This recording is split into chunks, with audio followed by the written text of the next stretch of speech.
初到铁基芦笋塘东河塘嘅客家音乐，茶条顺条，还有客委会动用心打造嘅通化村。客委会表示讲，苗栗嘅三义胜興火車條係客中最有名嘅景點之一。客委會轄下也材料為規劃設計嘅通化村，目前已經完成了2期工廠，接下來就係會進行第3期，包含綠化還有美化嘅工廠，希望做得到兩位嘅通化村打造變成一個國際級嘅觀光景點。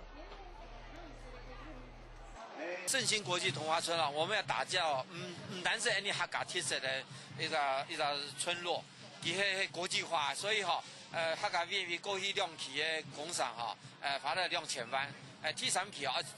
主要加強綠化美化方面。